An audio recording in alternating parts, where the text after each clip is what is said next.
and aimed. The arrow flew. She jerked backward as Magon did, an unstoppable reaction, but they were too slow. The arrow buried itself in Magon's left eye. The picture in the amulet went black as half the dragon's vision was stolen and the other eye closed in agony. The pendant tumbled from her fingers. It caught on the chain and slapped against her ribcage. She stumbled forward, hitching up against the black iron railing.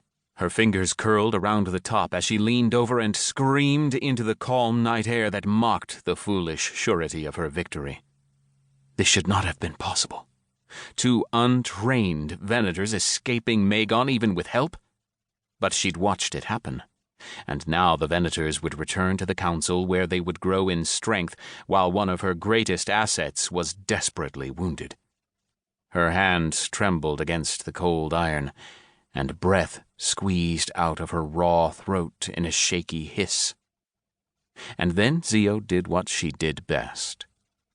She adapted. By force of will, she calmed her breathing and brought her anger to heel.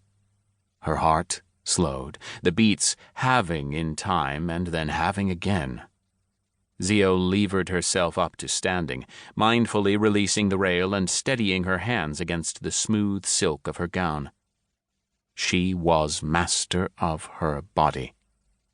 The experiences of this life had taught her many things: control, truth, pain, power.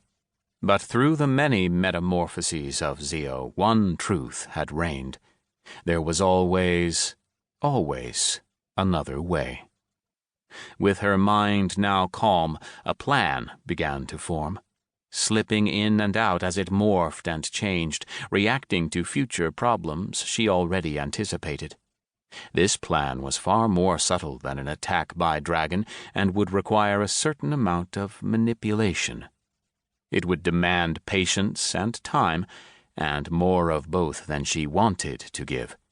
But one did not negotiate payment with destiny.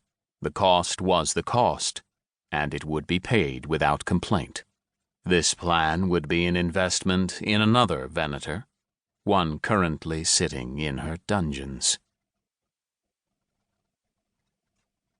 Ryker roused slowly, driven to wakefulness by an incessant pounding.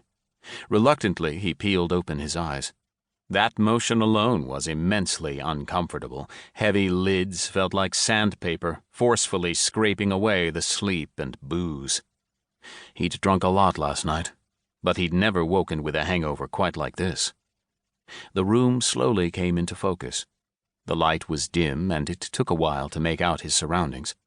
He was in an empty room, a stone box. The walls and floors were made of individual blocks about 12 inches wide and 6 inches tall.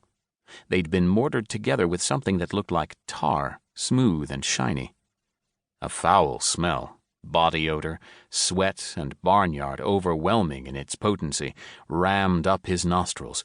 Barely turning to the side in time, he vomited, muscles contracting so hard that his spine contorted into a severe arch. When it was finally over, Ryker hung limp. Spit and leftover bile drooled freely from his lips, drizzling into a vile puddle on the floor.